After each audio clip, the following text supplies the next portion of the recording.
नमस्कार दोस्तों, मैं सुप्रिया स्वागत करती हूँ आपका डिकोड एग्जाम के प्लेटफॉर्म पे। दोस्तों, जैसा कि हम एंशिएंट हिस्ट्री के प्रीवियस ईयर्स के क्वेश्चंस को सॉल्व कर रहे थे और हमने अपनी लास्ट क्लास में, ठीक है, गुप्ता और पोस्ट गुप्ता पीरियड से रिलेटेड जितने भी प्रश्न आपके एग्जाम में पूछे गए हैं उनको हम लोगों ने एक एक करके डिस्कस किया था। उम्मीद है वो सीरीज आपको अच्छी लगी होगी और साथ ही साथ मैंने पूरी कोशिश की थी कि आपको चीजें थोड़ा सा एक्सप्लेन किया जाए। लेकिन देखिए, ये एक जो कि एक तरीके से प्रीवियस ईयर्स के क्वेश्चंस का डिस्कशन होता है तो बहुत चीजें पॉसिबल नहीं होती है आपको इस प्लेटफॉर्म पे बताना। तो कोशिश करिए, क्लास को जो है ज्वाइन करिए, क्लास पूरी तरीके से करिए तो उसको आपको और भी सारी चीजें अच्छे से पता चलेंगी।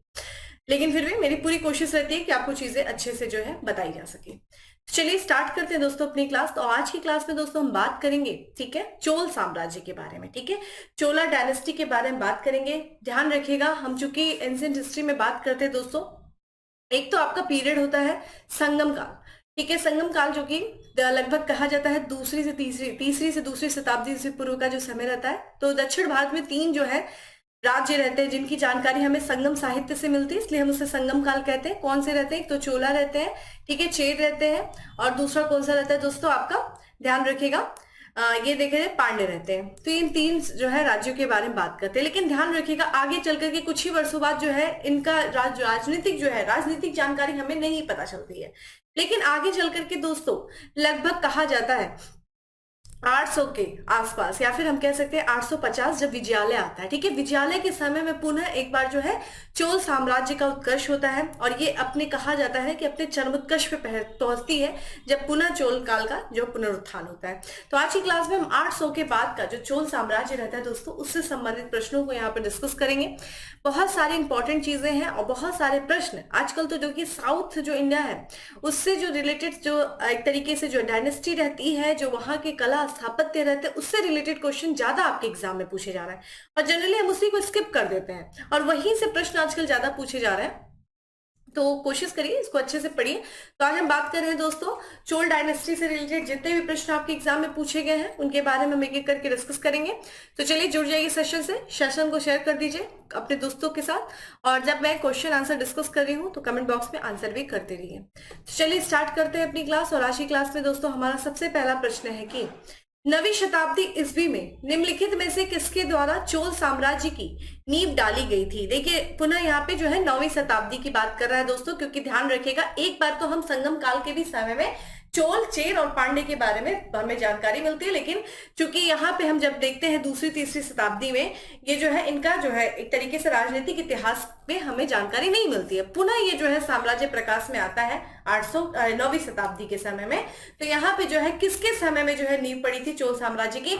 ऑप्शंस आपके सामने, मैंने स्टार्टिंग में ही आपको इंट्रो में ही बता दिया भाई, विजयालय, ठीक है, विजयालय।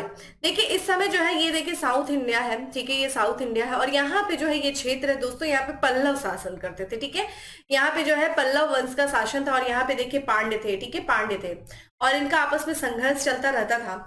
और यहाँ पे जो है इसी पल्लव वंश के शासन में, ठीक है, इनका एक सामंत हुआ करता था जिसका नाम था विजयालय, ठीक है।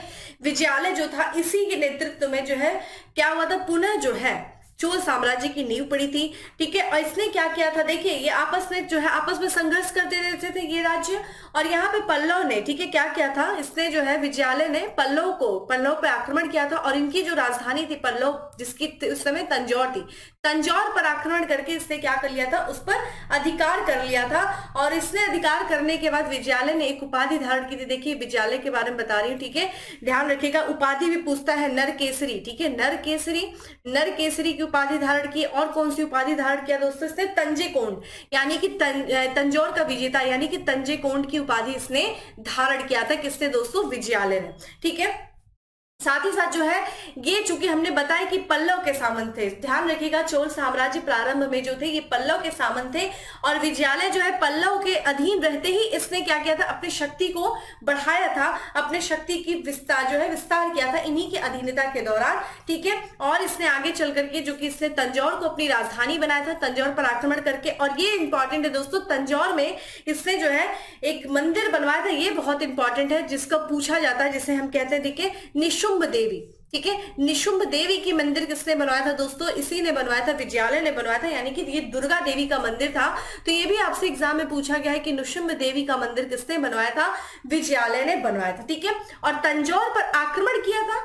देखिए, इन लोगों के बारे में हमें बहुत सारी जो जानकारी मिलती है साहित्यों से मिलती है, अभिलेखों से मिलती है, और इनके शासकों ने बहुत ज्यादा चूंकि मंदिरों की दीवारों पर लेख लिखवाने की प्रथा बहुत ज्यादा चलाई थी, इसीलिए इनके साम्राज्य के बारे में, इनके शासकों के बारे में हमें बहुत ज्यादा जानकारी मिलती है। तो एक लेख है दोस्तों, ठीक है, जिसका नाम है तिरु, ठीक है, ध्यान रखिएगा, तिरुकोइलूर, ठीक है, ध्यान रखिएगा, तिरुकोइलूर जो है अभिलेख है, और इसी अभिलेख से हमें विजयालय के, ठीक है, तंजौर पर आक्रमण करने की जानकारी मिलती है, तंजौर पर विजय की जानकारी मिलती है।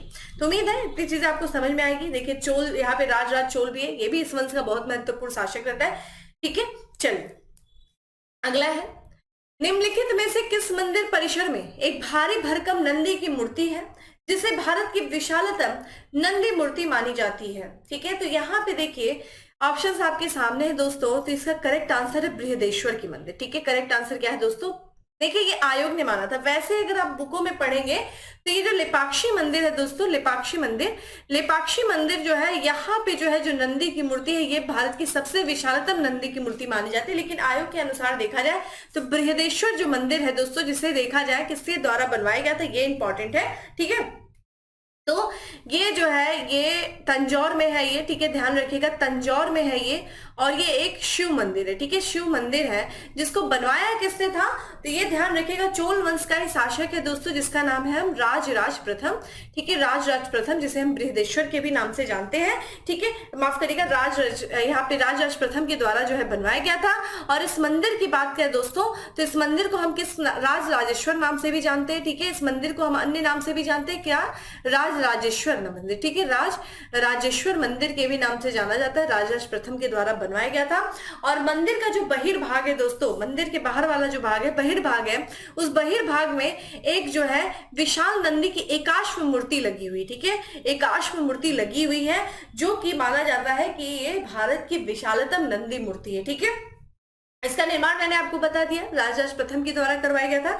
दूसरी बात करें तो ये किस शैली में? तो ये द्रविड़ शैली में, ध्यान रखिएगा, नागर शैली है, द्रविड़ शैली है। तो द्रविड़ स्थापत्य का ये बहुत ही अच्छा एक उदाहरण है। द्रविड़ स्थापत्य का जो द्रविड़ स्थापत्य, उसका ये सर्वश्रेष्ठ कृत माना जाता है। ठीक है, और ये ध्यान रखिएगा, इसका निर्माण लगभग जो माना जाता है वो कब माना जाता है? तो 1003 से लेकर के लगभग 1015 तक का माना जाता है। ठीक है, 1011 ईस्वी तक का माना जाता है। ठीक है, ये ध्यान रखिएगा। अगला है, तंजौर का बृहदेश्वर मंदिर निर्मित हुआ था शासन काल में सोर सम्राट को। तो यहाँ पे चोल सम्राट, किस चोल सम्राट के शासन काल में तंजौर का बृहदेश्वर मंदिर निर्मित हुआ था? अभी हमने बात किया तंजौर का जो बृहदेश्वर मंदिर था, इसे चूंकि शिव धर्म को समर्पित था, तंजौर में था, और इसे हम राजराजेश्वर नाम से भी जानते हैं। ठीक है, और ये किसके द्वारा निर्मित था? तो राजराज प्रथम के द्वारा इसको निर्मित किया गया था। ठीक है, अभी हम लोगों ने बात कर लिया। ठीक है, चलिए अगला है, चोल का राज्य किस क्षेत्र में फैला था?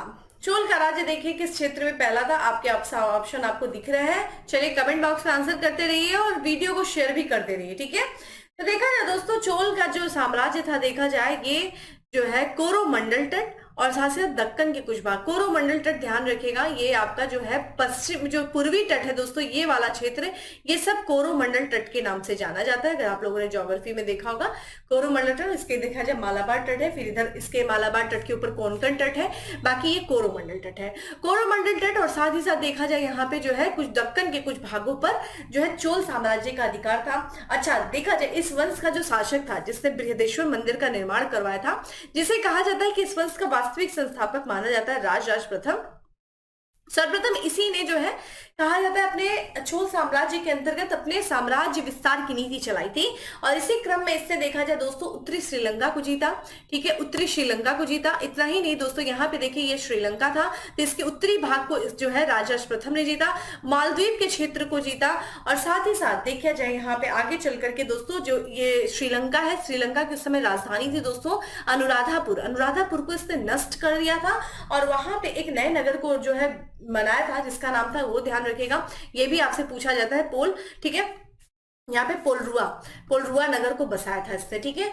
और यहाँ पे जो है इसी का एक योग्य पुत्र आता है दोस्तों, जिसका नाम है राजेंद्र प्रथम, ठीक है।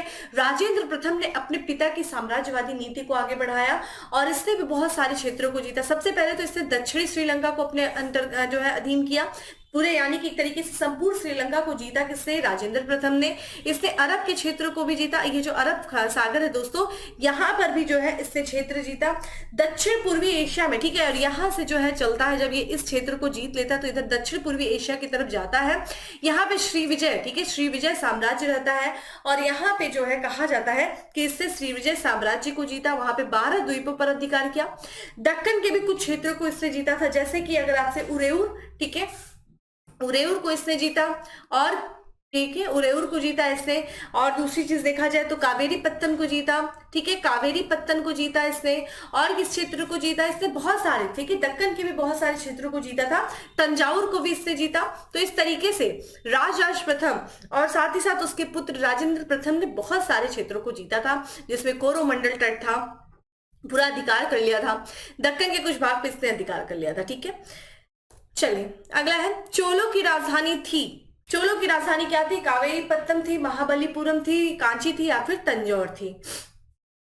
देखिए चोलों की जो प्रारंभिक राजधानी थी, अभी हमने बात किया, कौन थी दोस्तों? तंजौर थी। हमने ये बात किया कि जो विजयालय था उसने पल्लव के अधीन रहते हुए, ठीक है, पांड्य पे जो है आक्रमण किया था, तंजौर पर अधिकार करके, ठीक है, क्या उपाधि धारण किया था? तंजे कोंड की उपाधि धारण की थी और तंजौर को अपनी राजधानी बनाया था। लेकिन आगे चल करके, ठीक है, जब कौन आता है? राजेंद्र प्रथम आता है, ठीक है। राजेंद्र प्रथम जब इसने बंगाल के शासक, ठीक है, महिपाल को हराया था, यानी कि जब बंगाल यहाँ पे गंगा विजय का अभियान किया था इसने, तो इसने जो है एक उस विजय उपलक्ष्य में इसने एक नगर बसाया था, गंगे कोंड चोलपुरम, ठीक है। कौन सा नगर था दोस्तों? गंगे, ठीक है, गंगे कोंड चोलपुरम, ठीक है। गंगे को कोंड मतलब होता है विजेता, चोलपुरम मतलब चोलपुरम, पूरम मतलब होता है नगर, ठीक है, चोल का नगर। तो इसने गंगे कोंड चोलपुरम नगर बसाया और इसको अपनी राजधानी बनाया था। तो देखिए गंगे कोंड चोलपुरम भी जो थी इनकी राजधानी हुआ करती थी चोलों की, आगे चल करके राजेंद्र प्रथम के समय में, ठीक है। चलिए अगला है, निम्नलिखित में से, निम्नलिखित कौन, यहाँ पे माफ करिएगा, निम्नलिखित में से कौन चोल प्रशासन की विशेषता थी? तो भाई बताइए क्या विशेषता थे? साम्राज्य का मंडल में विभाजन, देखिए विशेष विशेषता के बारे में पूछ रहा है, ठीक है। ग्राम प्रशासन की स्वायत्तता, राज्य के मंत्रियों के समस्त अधिकार, कर संग्रह प्रणाली का सस्ता व उचित होना। सबसे महत्वपूर्ण विशेषता जो चोल साम्राज्य जाना जाता है दोस्तों, तो ग्राम प्रशासन की स्वायत्तता के लिए जाना जाता है। जैसे कि आज का वर्तमान देखिए, ग्राम सभा होती है जो अपने क्षेत्र में जो है शासन करती है, एक पर्टिकुलर गांव में शासन करती है, जिसमें कहा जाता है केंद्र का कोई विशेष हस्तक्षेप नहीं होता है। राज्य सरकार ही उनकी नीतियां बनाती है, राज्य सरकार ही उनके लिए निर्वाचन के, ठीक है, पूरे उपाय करते हैं, जैसे राज्य निर्वाचन आयोग, वित्त आयोग के लिए राज्य वित्त आयोग है। तो एक तरीके से ये स्वायत्त संस्थाएं होती हैं। ये जो है एक्चुअली जो ये नींव पड़ी थी दोस्तों, कहा जाता है चूंकि बहुत प्राचीन है, लेकिन फिर भी विशेष करके चोल प्रशासन की जो है हमें जानकारी यहाँ पे सबसे अच्छा जो मिलता है वो ग्राम प्रशासन की स्वायत्तता के बारे में मिलता है। क्योंकि यहाँ हम बात करें दोस्तों, अगर हम चोल प्रशासन की बात करें तो इनका जो साम्राज्य था दोस्तों, राज्य तंत्रात्मक था। क्या था वो? राज्य, ठीक है, राजतंत्रात्मक था। लेकिन फिर भी यहाँ पे जो है स्थानीय स्तर पर कुछ समितियां होती थी, उन समितियों के द्वारा जो है ग्राम प्रशासन चलाया जाता था और इसमें जो है केंद्र का हस्तक्षेप नहीं होता था, ठीक है। और अगर हम चोल साम्राज्य की बात करें, देखिए चूंकि ग्राम स्तर पे और ग्राम सबसे छोटी इकाई थी। राज्य की बात करें दोस्तों, ये भी पूछा जाता है जो राज्य होता था, जैसे कि राज्य को क्या था? प्रांतों में बांटा जाता था, ठीक है। राज्य जो होता था वो प्रांत में बटे होते थे और प्रांतों को उस समय क्या कहा जाता था? ध्यान रखिएगा, मंडलम कहा जाता था, ठीक है, मंडलम कहा जाता था। और ये प्रांत जो होते थे, जैसे कि अभी का स्टेट है, स्टेट जो है डिस्ट्रिक्ट में बढ़ जाता है, उसी तरीके से जो प्रांत होते थे वो ध्यान रखिएगा किस में बढ़ जाते थे? वो ये जो है कोट्टम में बढ़ जाते थे। किस में बढ़ते थे दोस्तों? ये कोट्टम में बढ़ते थे, ठीक है, कोट्टम। और कोट्टम को उस समय क्या कहा जाता था दोस्तों? वलनाडु, ध्यान रखिएगा, वलनाडु, ठीक है, वलनाडु, वलनाडु। और वलनाडु जो किस में बढ़ जाते थे आगे चल करके? नाडु में बढ़ जाते थे, ठीक है। कुछ ग्रामों के ये समूह होते थे और नाडु जो थे वो किस में बढ़ते थे? कुर्रम में, ठीक है।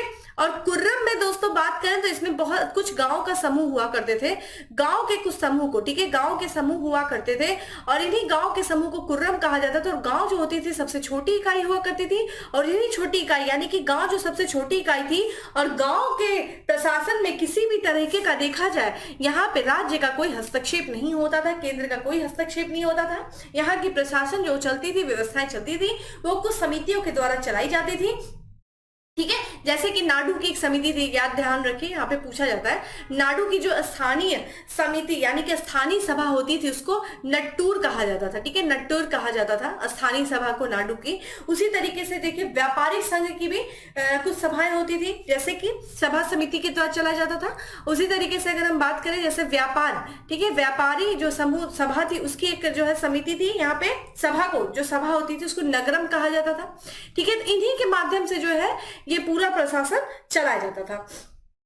इंपॉर्टेंट, एक सबसे इंपॉर्टेंट ये है कि ये जो ग्राम प्रशासन की स्वायत्तता यानी कि जो चोल साम्राज्य की ग्राम प्रशासन के बारे में हमें जानकारी किससे मिलता है, किस अभिलेख से मिलता है, ये आपसे एग्जाम में पूछा जाता है, तो वो ध्यान रखिएगा उत्तर मेरूर अभिलेख। ठीक है, उत्तर मेरूर अभिलेख से मिलता है।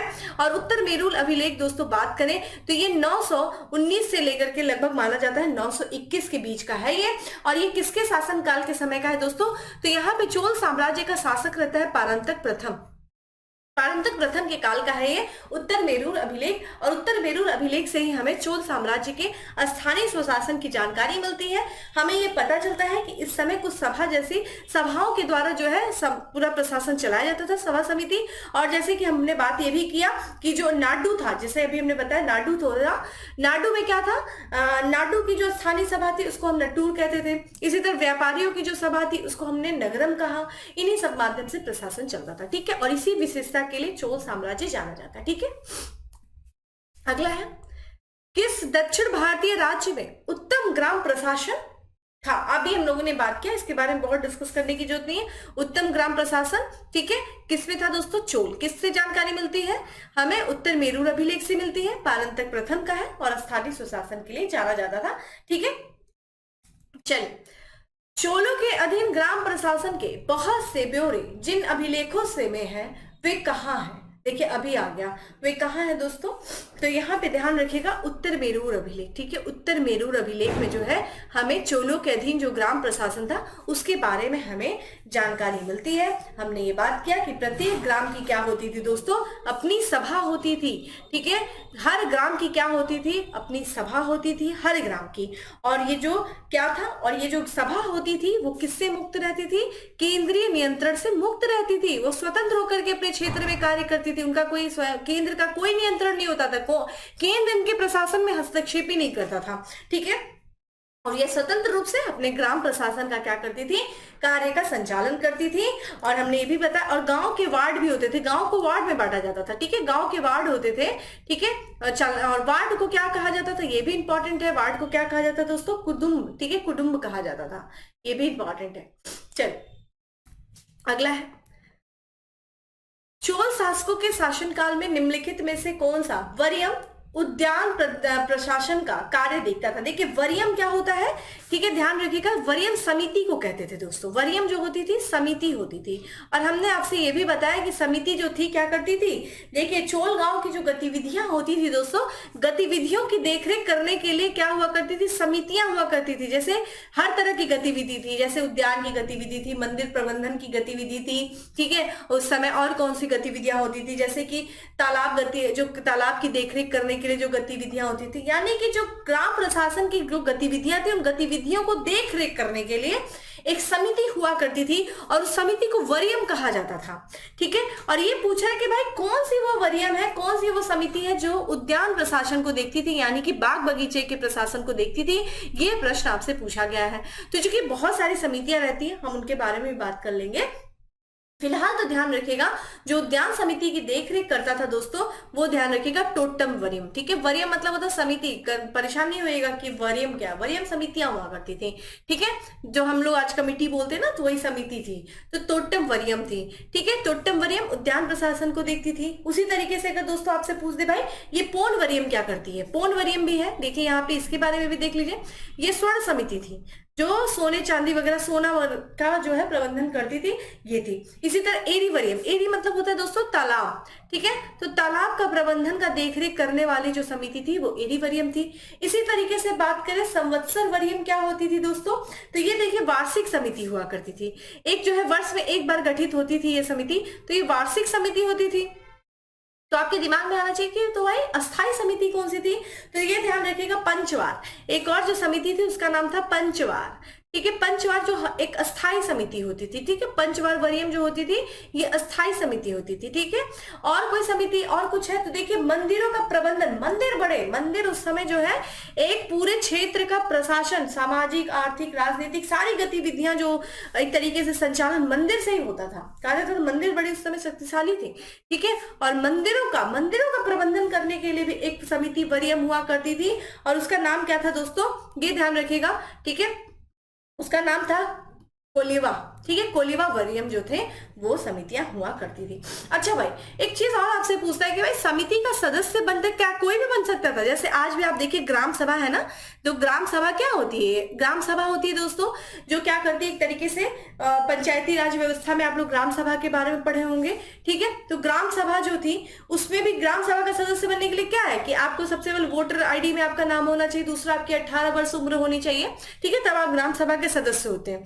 लेकिन अगर हम इसकी बात करें इस समिति की जो वरियम थी चोल साम्राज्य में, उनमें कौन कौन इसके सदस्य बन सकते थे, तो सबसे पहला इंपॉर्टेंट चीज है कि सदस्य बनने की, सदस्यता ग्रहण करने की कुछ शर्तें थी। सबसे पहले तो उम्र थी, यानी कि 35 से लेकर के 70 वर्ष आयु होनी चाहिए। दूसरी चीज क्या थी भाई, उसके पास 1.5 एकड़ का, ठीक है, ध्यान रखिएगा 1.5 एकड़ भूमि का, 1.5 एकड़ भूमि का क्या होना चाहिए, मालिक होना चाहिए वो। तीसरी बात सबसे इंपॉर्टेंट कि वो भाई उसका जो मकान होना चाहिए उसके अपनी भूमि पर उसका मकान होना चाहिए, अपनी भूमि पर उसका मकान होना चाहिए, और उसे वेदों का ज्ञान होना चाहिए, वेदों का ज्ञाता होना चाहिए, वेदों का वो ज्ञाता होना चाहिए। देखिए इस सबसे क्या पता चलता है कि योग्य व्यक्ति ही और दूसरे मैच्योर व्यक्ति ही समिति के सदस्य बनते थे, कोई भी नहीं बन जाता था। तो वेदों का ज्ञाता यानी कि भाई पढ़ा लिखा होगा उस समय, ठीक है, तो वो क्या है वेदों का ज्ञाता होना चाहिए। और दूसरी और क्या इंपॉर्टेंट चीज है, सबसे इंपॉर्टेंट जो है अगर किसी व्यक्ति पे, अच्छा कौन इसका सदस्य नहीं बन सकता है, तो अगर मान लीजिए किसी व्यक्ति को चोरी के, ठीक है, चोरी के मामले में दंड दिया गया हो, चोरी के लिए उसको दंडित किया गया हो, तो ऐसे व्यक्ति जो है वो इस समिति के सदस्य नहीं बन सकते थे। तो ये कुछ महत्वपूर्ण शर्तें हैं जो क्या थी समिति के सदस्य बनने के लिए और नहीं बनने के लिए, ये भी चीज ध्यान रखिएगा, ये भी आपसे पूछा गया है, ठीक है, ये चीज ध्यान रखिएगा। चलिए अगले प्रश्न पे, अगला प्रश्न है कि निम्नलिखित कथनों पर विचार कीजिए। चोलों ने पांड्य तथा चेर शासकों को पराजित कर प्रायद्वीपीय भारत पर प्रारंभिक मध्यकालीन समय में अपने प्रभुत्व स्थापित किया। चोलों ने दक्षिण पूर्वी एशिया के शैलेंद्र साम्राज्य के विरुद्ध सैन्य चढ़ाई की और कुछ क्षेत्रों को जीता, बिल्कुल जीता।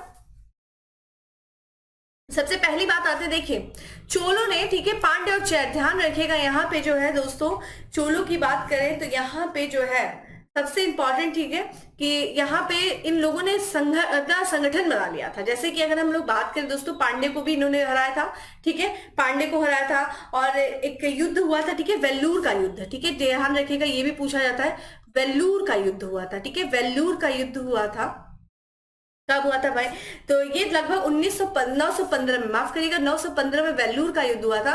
और इस वेल्लूर के युद्ध में पांड्य शासक था दोस्तों जिसका नाम था राज, ठीक है, ध्यान रखिएगा राज सिंह प्रथम, ठीक है, क्या नाम था, राज सिंह प्रथम, ठीक है, राज सिंह माफ करिएगा द्वितीय। और इसने जो है संघ बना लिया था, ठीक है, श्रीलंका के शासक उस समय कश्यप जो है पंचम थे, ठीक है, कश्यप पंचम, और कश्यप पंचम के साथ इसने अपना गठबंधन बना लिया था।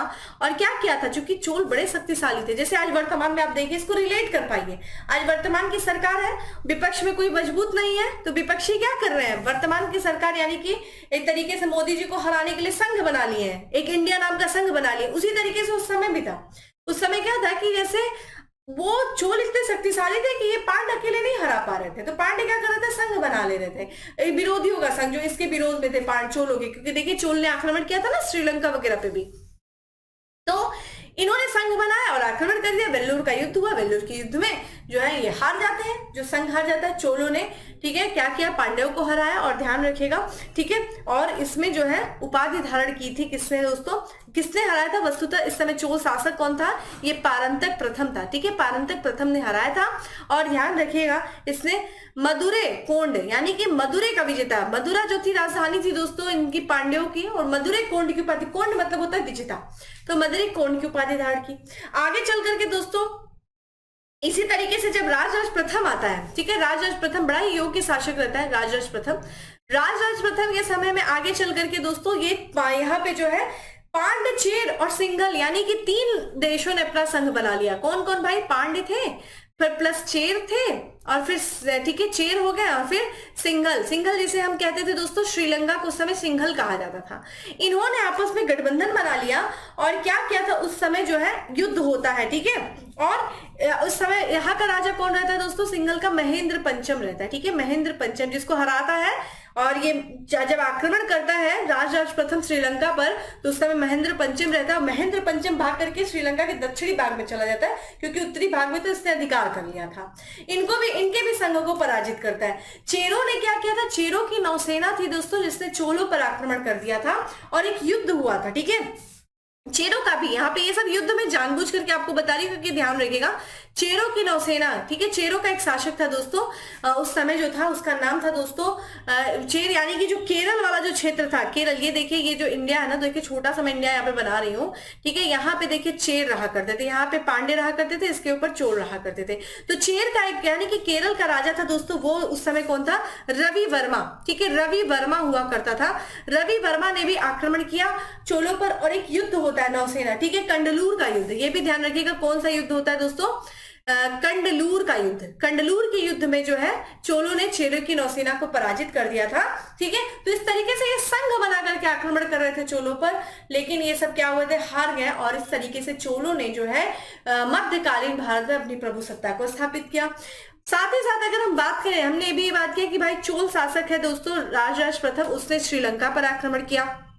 उसके योग्य पुत्र राजेंद्र प्रथम श्रीलंका के दक्षिण भाग पर आक्रमण करके बे ऑफ बंगाल यानी कि बंगाल की खाड़ी की तरफ आगे बढ़ते हुए दक्षिण पूर्वी एशियाई देशों में, जब वहां पे जो है शैलेंद्र साम्राज्य, श्री शैलेंद्र साम्राज्य का शासन चलता था।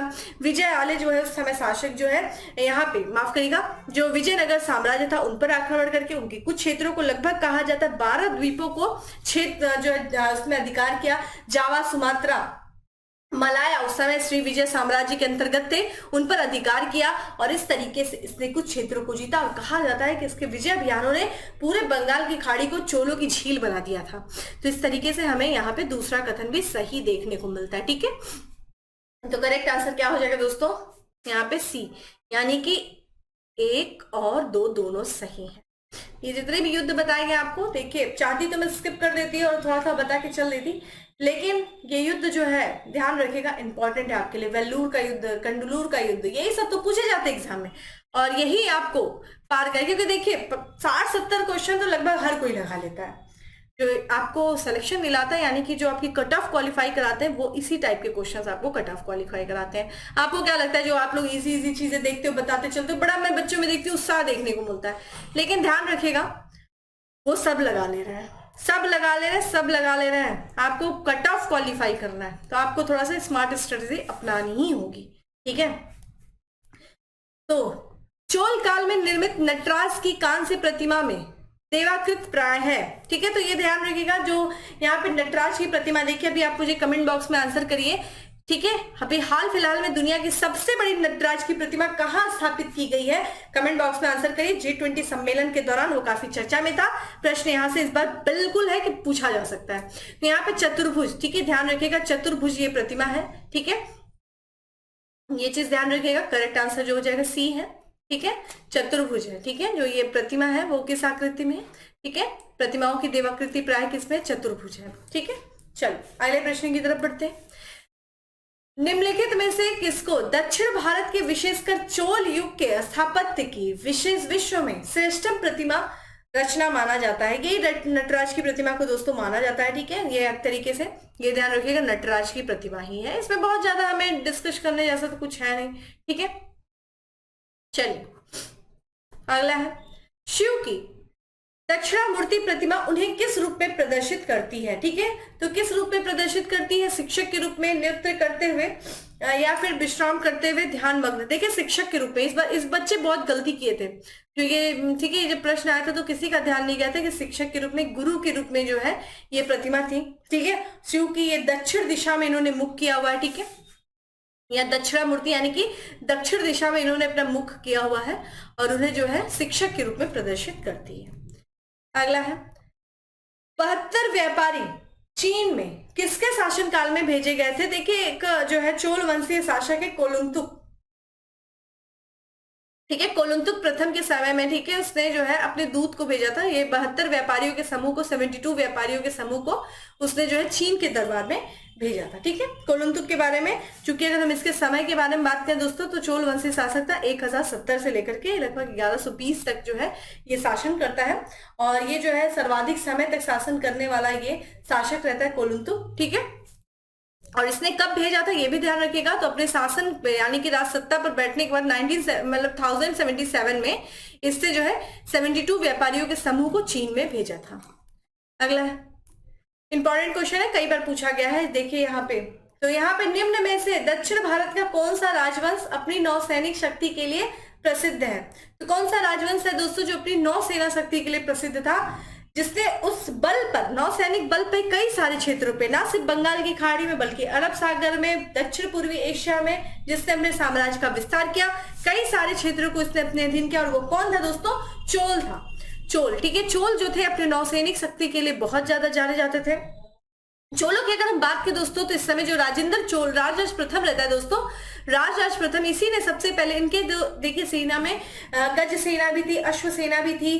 ठीक है, और लेकिन जब राजराज प्रथम आता है, जिसको कहा जाता है, एक्चुअली में इसको वास्तविक संस्थापक कहा जाता है चोलों का, क्योंकि सर्वाधिक जो है इसने साम्राज्य विस्तार की जो है एक तरीके से नीति चलाई थी। और साम्राज्य विस्तार की नीति में इसने कुछ सेनाओं का गठन किया, जैसे कि इसने अस्थाई सेना रखी। ठीक है, अस्थाई सेना सबसे पहले रखने वाला शासक कौन है? राजराज प्रथम है। इसने दोस्तों क्या किया? इसने जल सेना रखी। इसी जल सेना के बल पे इसने बहुत सारे क्षेत्रों को जीता था। ठीक है, जल सेना। ठीक है, और यहाँ पे जो है इसी जल सेना की विजय जो है एक तरीके से इसने सिंघल यानी कि श्रीलंका को जीता, श्री विजय को जीता। ठीक है, यहाँ पे इसने बात करें दोस्तों, मालदीव पे भी इसने अधिकार किया था, तो बहुत सारे क्षेत्रों को जीता था। ठीक है, तो एक तो विशाल सेना को संगठित किया, जिसमें 9 सेना इसकी प्रमुख थी।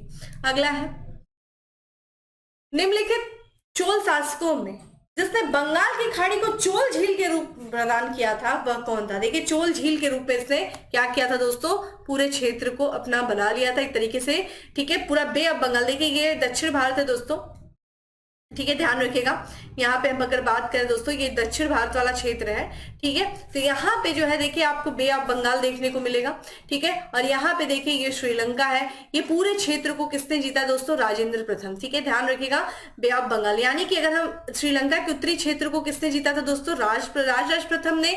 और पूरे श्रीलंका को जीता किसने दोस्तों? ठीक है, राजेंद्र प्रथम ने। और इस क्षेत्र की विजय करते हुए, ठीक है, ये किधर की तरफ बढ़ा? ठीक है, ये दक्षिण पूर्वी एशिया की तरफ बढ़ा, जिसने यहाँ पे बहुत सारे विजय किए। ठीक है, और दूसरी चीज है ये जो है गंगा का अभियान भी किया, ये पूरा क्षेत्र जीता। तो इस तरीके से इसने दोस्तों अरब सागर में भी, ठीक है, राजेंद्र प्रथम, ये जो अरब सागर है दोस्तों, इधर अरब सागर था, अरब सागर में भी दोस्तों इसने अपनी प्रभु सत्ता को स्थापित किया। अरब सागर में एक द्वीप था, जिससे आपसे पूछा जा सकता है कि किस चोल शासक ने इस द्वीप पर अधिकार किया था, तो ध्यान रखिएगा सदिमबत्ती द्वीप। ठीक है, ठीक है, माफ करिएगा, सदिमतिब द्वीप है, जो कि अरब सागर में था। और इस द्वीप पर अधिकार करने वाला चोल शासक कौन था? राजेंद्र प्रथम। कितना शक्तिशाली ये शासक है। ठीक है, और इसी ने जो कि अपने साम्राज्य, अपने पिता की जो साम्राज्यवादी नीति थी, इसको आगे इसने बढ़ाया था। और 1100, ठीक है, ध्यान रखिएगा, अगर हम राजेंद्र प्रथम के शासन काल की बात करें, थोड़ा सा ये भी ध्यान रखिएगा, तो ये 1014 में गद्दी पर बैठता है और 144 तक ये जो है शासन करता है। और 1017 में इसने, ठीक है, श्रीलंका का अभियान किया था। 1017 में संपूर्ण श्रीलंका को जीत लिया था। बंगाल का शासक था दोस्तों, यहाँ पे बंगाल का अभियान किया, बंगाल में गंगा अभियान किया। और उस समय बंगाल में पाल वंश का शासक था, महिपाल को इसने पराजित किया था। ठीक है, और गंगेकोंड, ठीक है, गंगेकोंड की इसने उपाधि धारण किया था। और यहाँ पे ठीक है। 1035 में, ध्यान रखिएगा, इसने 1035 में दोस्तों श्री विजय, ध्यान रखिएगा ये जो कडारम, ठीक है, इस वाला ये जो दक्षिण पूर्वी एशिया में कडारम वाला जो क्षेत्र था वहां पे श्री विजय, ठीक है, श्री विजय का शासन था, श्री विजय साम्राज्य था और उनके विरुद्ध भी इसने सैनिक अभियान किया था और सफल सैनिक अभियान किया था, ठीक है। और काडरम के जो श्री विजय उस समय शासक थे, ये भी पूछा जाता है किसको इसने पराजित किया था, तो ये ध्यान रखिएगा। उनका नाम क्या था? संग्राम, ठीक है, ध्यान रखिएगा, उनका जो नाम था संग्राम कोलुतुंग, ठीक है, ध्यान रखिएगा, कोलुतुंग वर्मन, ठीक है, ठीक है, संग्राम कोलुतुंग वर्मन जो था उनका नाम था, श्री विजय जो शासक थे और उनको भी इसने पराजित किया था। तो इस तरीके से जो है पूरे क्षेत्रों पे, और हमने अभी आपसे बताया श्री विजय में क्या था, जावा था, सुमात्रा था, मलाया था, इन सब क्षेत्रों को इसने जीत लिया था, 12 द्वीपों को जीत करके पूरे जो है बे ऑफ बंगाल को, ठीक है, पूरे बे ऑफ बंगाल को इस तरीके से इसने जो है चोल झील बना दिया था, यानी कि चोलों की झील थी, जब चाहे तब जाकर के घूम आते थे, क्योंकि पूरा क्षेत्र इनका हो चुका था, किसके दम पर? अपने नौसैनिक शक्ति के दम पर, ठीक है। चलिए अगला है गंगेकोंड चोलपुरम की स्थापना किसने किया था? अभी हमने बताया कि गंगा का अभियान किसने किया दोस्तों? राजेंद्र प्रथम ने किया था, राजेंद्र प्रथम ने करवाया था, लेकिन किया किसने था? ये किसके नेतृत्व में जो है गंगा का अभियान हुआ था? तो यहाँ पे राजेंद्र प्रथम का दोस्तों पुत्र था, ठीक है, ये ध्यान रखिएगा, जिसका नाम क्या था दोस्तों? विक्रम चोल, ठीक है, ध्यान रखिएगा, ये भी पूछा जा सकता है। विक्रम चोल के नेतृत्व में गंगा का अभियान हुआ, करवाया किसने? राजेंद्र प्रथम ने। उस समय जो है उस समय गंगा क्षेत्र में, यानी कि बंगाल के क्षेत्र में पाल वंश था, शासक कौन था दोस्तों? महीपाल था, महीपाल को इसने हराया और गंगा का जल लेकर के आता है, ठीक है, और कहा जाता है कि इसने गंगेकोंड चोलपुरम नगर बसाया, उसको अपनी राजधानी बनाया था इसने, ठीक है, इसको अपनी राजधानी बनाया था गंगेकोंड चोलपुरम को, ठीक है। अगर हम पूछे, और एक इसने उपाधि धारण किया, गंगेकोंड की उपाधि इसने धारण की थी, और गंगेकोंड चोलपुरम दोस्तों ध्यान रखिएगा, वर्तमान में अगर इसको किस नाम से पहचाना जाता है तो वर्तमान में ध्यान रखिएगा इसे त्रिचमपल्ली, ठीक है, किस नाम से? आप लोगों ने त्रिचनापल्ली नाम सुना होगा, त्रिचनापल्ली का ही प्राचीन नाम है दोस्तों गंगेकोंड चोलपुरम, ठीक है, यह ध्यान रखिएगा। चलिए अगला है, निम्नलिखित में से किस चोल शासक को चोल गंगम नामक बृहद कृत्रिम झील बनवाने का श्रेय दिया जाता है? ठीक है, ये चोल कृत्रिम झील जो बनवाया था, जो गंगेकोंड चोलपुरम नगर बसाया था दोस्तों, उसी के पास में जो है इसने एक कृत्रिम झील बनवाया था, किसने दोस्तों? राजेंद्र प्रथम ने, ठीक है, ध्यान रखिएगा, राजेंद्र प्रथम ने ही अपने जो है नए जो है राजधानी वहां पे इसने जो है क्या किया था? एक कृत्रिम झील को बनवाया था, ठीक है।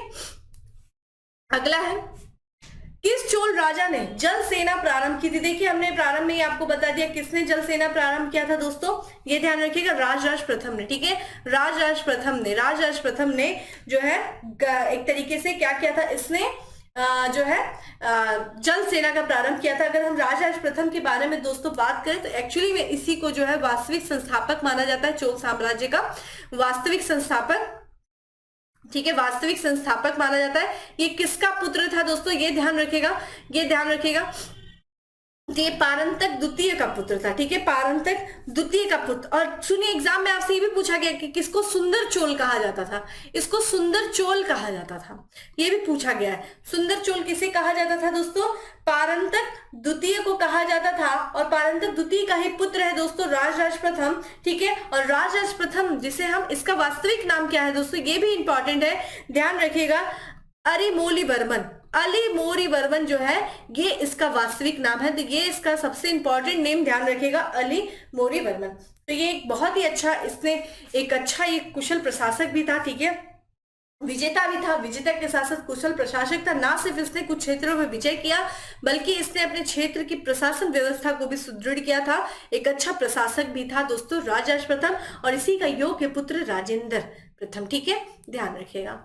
चलिए, चोल शासक का नाम बताइए जिसने श्रीलंका के उत्तरी भाग पर विजय प्राप्त किया। कई बार बता दिया दोस्तों, श्रीलंका के उत्तरी विजय को प्राप्त किसने किया दोस्तों? ध्यान रखिएगा, क्या था? राजेंद्र, यहाँ पे राजराज प्रथम, ठीक है, ध्यान रखिएगा, ये श्रीलंका है दोस्तों, श्रीलंका के उत्तरी क्षेत्र पर किसने अधिकार किया? राजराज प्रथम ने अधिकार किया। और उस समय जो है राजधानी थी श्रीलंका की दोस्तों, क्या नाम था? ठीक है, अनुराधापुर। अनुराधापुर जो थी उस समय राजधानी हुआ करती थी। इस अनुराधापुर को नष्ट कर दिया राजराज प्रथम ने, और इसकी जगह इसने एक नया, ठीक है, प्रांत बनाया। और इसको जो है, ये जो उत्तरी भाग था श्रीलंका को, ठीक है, श्रीलंका का जो उत्तरी भाग था दोस्तों, इसको चोल साम्राज्य का एक नया प्रांत बनाया और इसका नाम क्या रखा दोस्तों इसने, ठीक है, मुंडी। ध्यान रखिएगा, मुंडी चोल मंडलम। मंडलम, प्रांतों को मंडलम कहा जाता था, ये ध्यान रखिएगा। तो क्या नाम था दोस्तों, ठीक है, ध्यान रखिएगा, मुंडी चोल वर्मनम, ठीक है, मुंडी चोल मंडलम। मंडलम क्या थे, प्रांत थे। तो ये चोलों का नया प्रांत बनता है उत्तरी श्रीलंका, किसके समय में, राजराज प्रथम के समय में, ठीक है। और जो है राजधानी जो थी अनुराधापुर को नष्ट कर दिया और इस प्रांत की एक नई राजधानी दोस्तों बनाया, ठीक है, जो है क्या बनाता है दोस्तों, आगे जाकर के इसने जो है वहां पे एक क्षेत्र रहता है जिसका नाम है, ठीक है, पुलिनुरुआ। और इसका नाम क्या रखा है इसने, ठीक है, जननाथ। ध्यान रखिएगा, इसका नाम जननाथ, ठीक है, जननाथ, जननाथ, ठीक है, मंडलम इसका नाम रखता है और इसको राजधानी बनाता है अपने इस प्रांत की, ठीक है। तो ये ध्यान रखिएगा, किसने जीता था दोस्तों, ये जीता था राजराज प्रथम ने।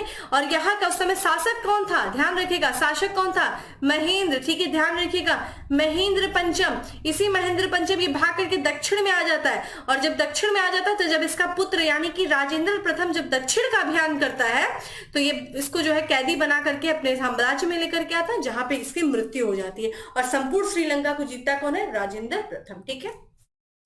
अगला है,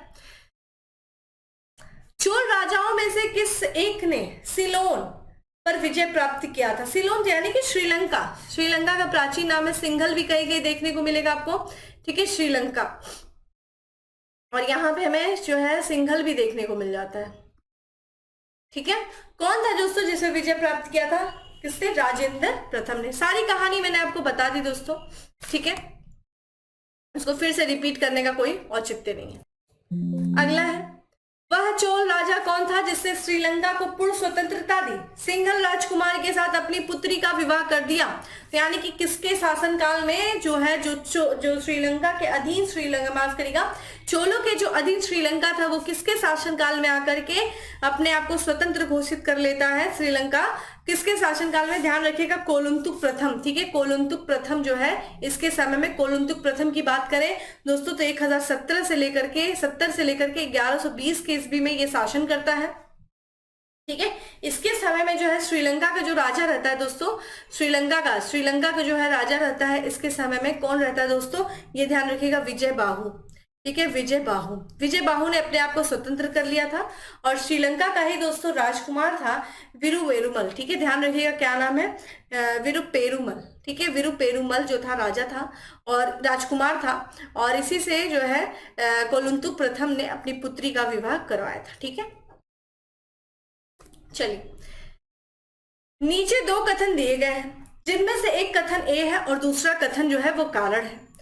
पहला कथन देखिए क्या है, हमें चोलों के विषय में उनके पूर्ववर्ती राजवंशों की अपेक्षा में अधिक जानकारी मिलती है। कारण क्या है, चोल शासकों ने मंदिर की दीवारों पर अभिलेख उत्कीर्ण करने का चलन प्रारंभ किया जिसमें उनकी विजयों के ऐतिहासिक विवरण दिए जाते हैं। बिल्कुल सही बात है दोस्तों, अगर हम चोलों की बात करें दोस्तों तो इनके पहले के शासकों से ज्यादा जानकारी हमें चोल शासकों के बारे में मिलती है। और उसका कारण क्या था कि जो चोल शासक थे दोस्तों, उन्होंने एक तरीके से एक सिंबॉलिक था कि जो शासक, मान लीजिए हमने ये क्षेत्र है दोस्तों, कैसे पता ये क्षेत्र एक दूसरा क्षेत्र है, चोल शासक ने इस क्षेत्र पर आक्रमण करके अगर इस क्षेत्र को अपने अधीन कर लिया तो इसका सिंबल क्या है, कैसे बताएगा कि भैया ये क्षेत्र मेरा अधिकार में आ गया, इस क्षेत्र में मंदिर का निर्माण करवाएगा। मंदिर जो होते थे, ठीक है, वो एक तरीके से सिंबल होते थे किसी भी राजा के, ठीक है, उस क्षेत्र पर अधिकार का। और इसी मंदिर के दीवारों पर जो है अभिलेख लिखवाने का कार्य जो शुरू किया गया, यानी कि राजाओं के बारे में क्रम, उनकी क्या क्या विजय थे, तो जब वो किसी क्षेत्र का विजय करता था तो उस विजय को, ठीक है, उत्कीर्ण करवा देता था मंदिर के दीवारों पे, जिससे कि सारे लोगों को पता चल सके कि भाई इस राजा के क्या कार्य थे। तो एक तरीके से ये प्रचलन जो शुरू किया चोलों ने शुरू किया और यही कारण है कि हमें चोलों के बारे में जानकारी ज्यादा मिलती है उनके पहले के शासकों की अपेक्षा, ठीक है। तो कथन और कारण दोनों ही सही है और कारण जो है वो कथन की सही व्याख्या कर रहा है, ठीक है।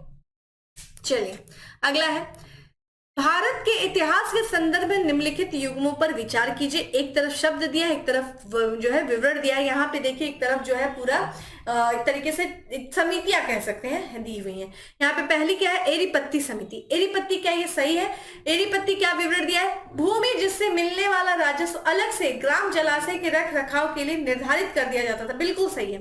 एरीपत्ती यानी कि एक तरीके से राजस्व होता था, इसको अलग से रखा जाता था। किस उद्देश्य से दोस्तों, कि जब हम ग्राम प्रशासन में जो जलाशय है उसके रख रखाव के लिए। तो ये पहला सही है दोस्तों, ये पहला सही है। तन्यूर एक अकेला, ठीक है, एक अकेले ब्राह्मण अथवा एक ब्राह्मण समूह के दान दिए गए ग्राम। चलिए इसको छोड़ते हैं पहले। घटिका प्राय मंदिरों के साथ संबद्ध विद्यालय। देखिए मंदिर परिषद, मंदिर बहुत बड़े बड़े होते थे और वहां के परिसर में एक तरफ विद्यालय भी हुआ करता था, जहां जो है एक तरीके से जो विद्यार्थी आकर के शिक्षा ग्रहण करते थे उसी को घटिका कहा जाता था। ये भी सही है, ठीक है। लेकिन अगर हम बात करते हैं दोस्तों किसकी, दोस्तों तन्यूर की, तो तन्यूर की दोस्तों बात किया जाए तो ये एक तरीके से क्या होता था दोस्तों, ये बड़े गांव का समूह होता था, ठीक है। ये क्या होता था, तन्यूर जो होता था ये नहीं होता था, ये बड़े गांव का समूह होता था, बड़े गांव का समूह हुआ करता था, ठीक है, समूह हुआ करता था, ठीक है। तन्यूर, इसी को हम तंकुरम भी कहते थे, तंकुरम, ठीक है, ध्यान रखिएगा, इसको हम तंकुरम भी कहते थे, ठीक है, तंकुरम भी इसको कहा जाता था, ठीक है। और यहाँ पे जो है कुर्रेम, एक कुर्रेम भी होता था, वो बड़े नगरों का समूह हुआ करता था, ठीक है, तो ये ध्यान रखिएगा। चलिए तो यहाँ पे करेक्ट आंसर पे चलते हैं दोस्तों, माफ करिएगा। करेक्ट आंसर जो हो गया आपका क्या होगा दोस्तों, डी हो गया, ठीक है, डी क्या हो गया करेक्ट। आईएएस में ये प्रश्न पूछा गया था। नेक्स्ट है, प्राचीन भारत का निम्नलिखित में से कौन सा महत्वपूर्ण व्यापार केंद्र उस व्यापार मार्ग पर था जो कल्याण को वेंगी से जोड़ता था। तो ये तो डायरेक्ट आंसर वाला है दोस्तों, इस पे क्या ज्यादा वो सोचना, ठीक है। डायरेक्ट अगर हम आंसर पे चले तो तगर, तगर जो था वो कल्याण को वेंगी से जोड़ता था, ये व्यापार मार्ग था तगर, ठीक है। अगला है चालुक्य वंश। अब देखिए चोलों से समाप्त होकर के हम दक्षिण भारत में कुछ अन्य जो राजवंश थे, जैसे कि यहाँ पे चालुक्य थे, कुछ यहाँ पे वेंगी के, ठीक है, वेंगी के चालुक्य थे, और यहाँ पे जो है आप ध्यान रखिएगा वातापी के चालुक्य, वेंगी के चालुक्य, और हम बात करेंगे कांची के पल्लव, ठीक है, इनके बारे में थोड़ा बात करेंगे। तो चालुक्य वंश का सबसे महान शासक कौन था दोस्तों, ध्यान रखिएगा। किसके बारे में आप लोगों ने ज्यादा पढ़ा तो ये ध्यान रखिएगा, पुलकेशिन द्वितीय, ठीक है। चालुक्य वंश का ये सबसे महान शासक हुआ करता था, ठीक है, सबसे महान। अगर हम चालुक्य की दोस्तों बात करें, पुलकेशिन द्वितीय की, ठीक है, माफ करिएगा, चालुक्य वंशी जो शासक है पुलकेशिन द्वितीय दोस्तों, इसका जो है शासनकाल लगभग 610 से लेकर के माना जाता है दोस्तों, ये 642 तक। ये ध्यान रखिएगा, चोलों के उत्थान के पहले के ये लोग रहते हैं, ठीक है। और इसी के समय इसके बारे में हमें जानकारी कहाँ से मिलती है दोस्तों, हमने बताया था ना आपको लास्ट क्लास में। देखिए जो लोग लास्ट क्लास किए होंगे, रवि कीर्ति जो कि इसका दरबारी कवि था, ठीक है, रवि कीर्ति का एक अभिलेख है जिसका नाम है एहोल अभिलेख। एहोल अभिलेख से हमें इसके बारे में जानकारी मिलती है, ठीक है, एहोल अभिलेख से। और ये उस समय का सर्वाधिक, अपने वंश का सर्वाधिक शक्तिशाली शासक रहता है। और ये पल्लव, जो कांची के पल्लव रहते हैं, उनका एक शासक रहता है नरसिंह वर्मन, वही इसको आके पराजित करता है, क्योंकि इसने जो है नर्मदा घाटी पर, जिसको रेवा नदी कहते थे दोस्तों, नर्मदा घाटी पर, नर्मदा नदी पर इसने किसको हराया था, हर्ष को हराया था, ठीक है। इसकी जानकारी भी हमें एहोल अभिलेख से मिलती, ठीक है। चलिए भाई अगले चलते हैं। निम्नलिखित में से किस वंश द्वारा प्राय महिलाओं को शासन में उच्च पद प्रदान किए जाते थे, किस वंश के शासकों के द्वारा दोस्तों, ऑप्शंस आपके सामने देखिए, चालुक्यों के समय में, ठीक है, चालुक्य जो थे उनके जो है महिलाओं को प्रशासन में ये उच्च पद प्रदान किया करते थे। चालुक्यों की राजधानी कहाँ थी, देखिए सबसे इंपॉर्टेंट चीज देखिए, चालुक्यों की 3 शाखाएं हुआ करती थी, उन शाखाओं के बारे में बात कर लीजिए। देखिए 3, जिसे हम कहते थे सबसे पहले जो शाखा थी दोस्तों, ध्यान रखिएगा, ये बहुत कंफ्यूज लोगों करता है, कई लोग सोचेंगे बादामी क्या है, वेंगी के चालुक्य क्या है, तो यहीं पे मैं आपको बताती हूँ। सबसे पहली जो शाखा थी वो बादामी, ठीक है, बादामी जिसे हम वातापी कहते हैं, ठीक है, माफ करिएगा वातापी, ठीक है, वातापी के, ठीक है, वातापी के चालुक्य थे, ठीक है, वातापी के चालुक्य थे। और इन्होंने लगभग कब तक शासन किया था दोस्तों, तो 530 से लेकर के दोस्तों 750 तक ईस्वी तक इन्होंने शासन किया था। और इसी वंश का महत्वपूर्ण शासक है पुलकेशिन द्वितीय। और बादामी के जो वातापी के चालुक्य हैं, इनको समाप्त किसने किया था दोस्तों, तो इसी क्षेत्र में, जिस क्षेत्र में मान लीजिए ये कर्नाटक वाले क्षेत्र में, देखिए ये ध्यान रखिएगा दोस्तों, यहाँ पे मैं देखिए ये आपके सामने दक्षिण भारत है, और यहाँ के क्षेत्र में ये जो बादामी वातापी कर्नाटक में ही है, इस क्षेत्र में ये शासन करते थे। यहाँ पे जो है राष्ट्रकूटों का उदय होता है, राष्ट्रकूटों का उदय होता है। राष्ट्रकूटों के उदय ने क्या किया था, बादामी के चालुक्यों की शाखा को समाप्त कर दिया था। आगे चल करके दोस्तों, आगे चल करके जब राष्ट्रकूट कमजोर होते हैं तो ये जो महाराष्ट्र वाला क्षेत्र है दोस्तों, राष्ट्रकूटों के समय राष्ट्रकूट जब कमजोर होते हैं तो महाराष्ट्र वाले क्षेत्र में दोस्तों कल्याणी के चालुक्यों का उदय होता है। कल्याणी के चालुक्य, ठीक है, कल्याणी के चालुक्यों का उदय होता है, ठीक है, ये ध्यान रखिएगा। और ये कल्याणी के जो चालुक्य थे, इनका जो समय पीरियड रहता है लगभग 950 से लेकर के, ठीक है, लगभग माना जाता है दोस्तों 1100, ठीक है, लगभग माना जाता है। और इन्हीं के पैरेलल, ठीक है, ये जो ध्यान रखिएगा ये वाला क्षेत्र है महाराष्ट्र उड़ीसा का कुछ क्षेत्र है, यहाँ पे वेंगी के चालुक्यों की शाखा थी, साथ साथ चलते थे वेंगी के। और वेंगी के चालुक्यों का ही एक नरेश है दोस्तों कोलुंतुक, कोलुंतुक जिसके बारे में भी हम लोगों ने बात किया ना, जिसके समय में श्रीलंका जो था स्वतंत्र हो गया था, वो वेंगी के चालुक्य का ही नरेश था। आगे चल करके ये चोल जो थे और वेंगी के चालुक्य आपस में मिल जाते हैं, ठीक है, तो ये उन्हीं का शासक रहता है, वेंगी के चालुक्य और यहाँ पे कल्याणी के चालुक्य, दोनों समानांतर होकर के शासन करते हैं, ठीक है। तो ये तो जब ध्यान रखेगा, जब राष्ट्रकूटों का उत्थान होता है तो यहाँ पे बादामी के चालुक्यों की शाखा समाप्त होती है। जब राष्ट्रकूटों का पतन होता है तो कल्याणी के चालुक्यों की शाखा जो है वो शुरू होती है। और यहाँ पे जो इनकी प्रारंभिक राजधानी थी वो वातापी थी, जिसे हम बादामी कहते हैं, ठीक है। करेक्ट आंसर क्या हो जाएगा, ए हो जाएगा, ठीक है। चलिए अगले प्रश्न की तरफ। अगर आपसे पूछ दे भाई बादामी के चालुक्यों का संस्थापक कौन है, ये भी ध्यान रखिएगा दोस्तों। तो बादामी के चालुक्यों का संस्थापक भी आपसे पूछ ले, क्योंकि हम राजधानी तो बात ही कर रहे हैं, तो पुलकेशिन प्रथम, ठीक है, पुलकेशिन द्वितीय, तो अहल अभिलेख से जानकारी मिलती है। पुलकेशिन प्रथम जो है वो बादामी के चालुक्यों का संस्थापक था, जिसने अपनी राजधानी वातापी या बादामी बनाई थी, ठीक है। नेक्स्ट है, कवि कालिदास के नाम का उल्लेख किसमें हुआ है, किस स्तंभ लेख में। यहाँ पे देखिए कुछ अभिलेख दिए हुए, उसमें पूछा है कि भैया किस अभिलेख में जो है कवि कालिदास है उनका उल्लेख मिलता है। तो इसका जो करेक्ट आंसर है दोस्तों रवि कीर्ति के ऐहोल अभिलेख में, ठीक है, ऐहोल अभिलेख में। तो यहाँ पे दोस्तों ध्यान रखिएगा, ठीक है, ऐहोल अभिलेख किसके द्वारा लिखी गई, रवि कीर्ति के द्वारा। और रवि कीर्ति और ये ऐहोल अभिलेख संबंधित किससे, तो पुलकेशिन द्वितीय से जानकारी देता है, ठीक है, पुलकेशिन द्वितीय का जानकारी देता है, ठीक है। और यहाँ पे जब इस लेख को, इस ऐहोल अभिलेख को लिखा रवि कीर्ति ने, तो इसने अपनी तुलना किससे किया, कालिदास से की। वो अपने आप को समान समझने लगा कि मैं अब कालिदास और भारवी, ठीक है, भारवी भी एक कवि थे, ठीक है। भारवी की बात करें दोस्तों तो भारवी जो थे वो कांची के पल्लव के शासक थे दोस्तों, जिनका नाम है सिंह विष्णु, जो कि कांची के पल्लव के संस्थापक थे। उन्हीं के दरबार में भारवी रहा करते थे, जिन्होंने कीर्तार्जुन नियम की जो है रचना की थी। और कालिदास जिन्होंने 7 नाटकों की रचना किया था, 3 नाटक, ठीक है, खंड का महाकाव्य, ठीक है, जैसे कि मालविका नमित्र, मेघदूत, ठीक है, रघुवंशम, ठीक है, और क्या था कालिदास के नाटक, ये सब जो है इनके जो है इनसे तुलना किया, किसने किया, रवि कीर्ति ने किया अपनी। और इसीलिए ऐहोल अभिलेख में जो है कालिदास का नाम का उल्लेख हमें देखने को मिलता है, ठीक है। करेक्ट आंसर क्या हो जाएगा, बी हो जाएगा, ठीक है। चलिए अगला है, संस्कृत के कवि और नाटककार कालिदास का उल्लेख मिलता है। पुनः वही क्वेश्चन आ गया दोस्तों, ध्यान रखिएगा, पुलकेशिन, ठीक है, द्वितीय के ऐहोल अभिलेख में। नेक्स्ट है, किस शासक ने सिंगल द्वीप के विरुद्ध 642 में 2 समुद्री अभियान भेजा था। तो किसने भेजा था दोस्तों, ध्यान रखिएगा, किसने भेजा था, ऑप्शंस आपके सामने हैं, तो ये ध्यान रखिएगा, नरसिंह वर्मन, ठीक है। करेक्ट आंसर क्या हो जाएगा, नरसिंह वर्मन।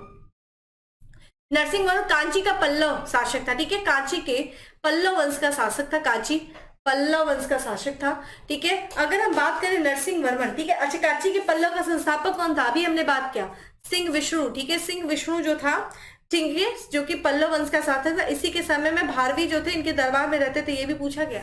और इसी वंश का महत्वपूर्ण शासक है दोस्तों नरसिंह वर्मन, ठीक है, नरसिंह वर्मन प्रथम। और इसका समय देखिए क्या है, ये भी ध्यान रखिएगा, 630 से लेकर के 630 से लेकर के 668 तक ये शासन करता है, ठीक है। और जो है ये बहुत ही शक्तिशाली शासक रहता है। और इसी में ध्यान रखिएगा, ये जो अभी हम लोगों ने देखा बादामी के जो चालुक्य वंशी शासक है पुलकेशिन द्वितीय, पुलकेशिन द्वितीय को इसने 642 ईस्वी में जो है पराजित किया था। वही पुलकेशिन द्वितीय जो उत्तर भारत के शासक हर्षवर्धन को पराजित किया था, और उसको जो है नरसिंह वर्मन ने जो है पराजित किया था। तो सोचिए कितना शक्तिशाली, क्योंकि पुलकेशिन द्वितीय बहुत योग्य शासक रहता है, बहुत शक्तिशाली शासक रहता है, और उसको नरसिंहवर्मन प्रथम ने हरा दिया, तो ये भी कितना अच्छा मतलब शक्तिशाली शासक रहा होगा। और इसी के समय में दोस्तों ध्यान है आपको वेनसोंग, जो कि उस समय उत्तर भारत में हर्षवर्धन के शासनकाल में भारत की यात्रा पे आया था, नालंदा विश्वविद्यालय में अध्ययन करता है। वेनसोंग जो है कांची का क्या किया था, भ्रमण किया था। तो ये भी आपसे एग्जाम में पूछा गया है कि लगभग 641 ईस्वी में वेनसोंग जो है वो कांची में आया था, ठीक है, कांची में आया था नरसिंहवर्मन के समय में, ठीक है। और ये चीज जो है जानकारी देता है, ठीक है, ये ध्यान रखिएगा।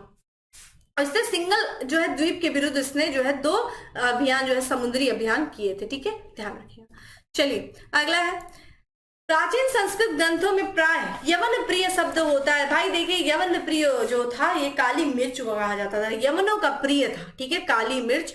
और क्योंकि यमन देखिए ध्यान रखिएगा, वो जो काली मिर्च वगैरह देखिए ये जो थे जो जिस क्षेत्र में यवन शासन करते थे यानी कि यूरोप का क्षेत्र था, तो यूरोप यमन प्रिय कहा जाता था। उस समय जो है काली मिर्च से जो है ठंडा प्रदेश था, वहां पे इतने गर्म मसाले वगैरह होते नहीं थे, तो वो बहुत ज्यादा, क्योंकि आप देखिए ना वास्को डी गामा भी काली मिर्च को लेके जाता है, 60 गुना अधिक जो है मुनाफा प्राप्त करता है। ईस्ट इंडिया कंपनी उधरी से तो शुरू होती है आना, क्योंकि जब वास्को डी गामा जो रहता है पुर्तगीज जो रहता है यात्री वो भारत आता है, ये काली मिर्च का ही तो व्यापार करता है। और काली मिर्च बहुत प्राचीन समय से ही यमनों का प्रिय रहता है, कारण ये था ठंडा प्रदेश है, पूरा क्षेत्र ठंडा है, वहां पे अनाज वगैरह होते नहीं, मांस वगैरह का सेवन करते थे सब, तो मांसों को सुरक्षित रखने के लिए काली मिर्च का इस्तेमाल किया जाता था, इसलिए काली मिर्च की डिमांड बहुत ज्यादा थी। और काली मिर्च की डिमांड थी तो उनका प्रिय था, क्योंकि बहुत ज्यादा वो क्या करते थे, आयात करते थे, ठीक है। चलिए अगला है, संगम साहित्य को, संगम साहित्य में तोल्कापियम एक ग्रंथ है। तोल्कापियम एक ग्रंथ है दोस्तों, कौन सा ग्रंथ है ये पूछा जा रहा है। ऑप्शंस आपके सामने, ये क्या व्याकरण ग्रंथ है, ये कविता है, वास्तुशास्त्र या फिर राज्यशास्त्र है। तो ध्यान रखिएगा दोस्तों ये एक तमिल व्याकरण है तोल्कापियम, जो कि ध्यान रखिएगा ये सबसे प्राचीन, ठीक है, सबसे प्राचीन तमिल व्याकरण ग्रंथ है, ठीक है, सबसे प्राचीन तमिल व्याकरण ग्रंथ है, तमिल व्याकरण ग्रंथ है दोस्तों तोल्कापियम। और इसकी रचना किसने किया था दोस्तों, ध्यान रखिएगा तोल्कापियर के द्वारा इसकी रचना की गई थी, ठीक है, तोल्कापियर, ये भी ध्यान रखिएगा किसके द्वारा, तो ये है, ठीक है, तोल्कापियर के द्वारा इसकी रचना की गई थी। कौन थे ये, ऋषि अगस्त के ये 12 जो है श्रेष्ठ शिष्य थे, ऋषि अगस्त के 12 जो है प्रमुख शिष्यों में से एक थे। ऋषि अगस्त कौन थे, जिसने वेदों के ज्ञान को दक्षिण भारत में पहुंचाया था, जिसको श्रेय जाता है वो ऋषि अगस्त थे, ठीक है। अगला है, शिल्पाधिकारम का लेखक था, कौन था भाई, शिल्पाधिकारम एक पायल की जो है पायल की कहानी है दोस्तों शिल्पाधिकारम, और इसका जो लेखक था दोस्तों वो कौन था, तो इलेंगो था। कौन था दोस्तों, इलेंगो था, ठीक है, इलेंगो अडिगल कहा जाता है, ठीक है, इलेंगो अडिगल, ठीक है, इसका पूरा नाम क्या है, इलेंगो अडिगल था, ठीक है। और ये ध्यान रखिएगा ये संगम साहित्य का, शिल्पाधिकारम संगम साहित्य का दोस्तों एक महत्वपूर्ण ग्रंथ है। तो आज दोस्तों हम इतना ही रखते हैं, ठीक है, और भी सारे प्रश्न है जिसको हम अगले सेशन में डिस्कस करेंगे। तो आज के सेशन में इतना ही रखते हैं, उम्मीद है आपको अच्छा लगा होगा, अच्छा लगा है तो लाइक कर दीजिएगा। और मैंने पूरी कोशिश की ईमानदारी से कि आपको सारी चीजें सही सी बताई जाए, ठीक है, जितनी भी चीजें थी इंपॉर्टेंट उसको मैंने आपको बताने की कोशिश किया, उम्मीद है आपको अच्छा लगेगा। चलिए फिर मिलेंगे इसी के नेक्स्ट पार्ट में, क्योंकि अभी और भी कुछ महत्वपूर्ण प्रश्न है जिनके बारे में डिस्कस करना जरूरी है। तो अगले सेशन में मिलते हैं दोस्तों, तब तक के लिए bye, have a good day, stay safe and stay happy.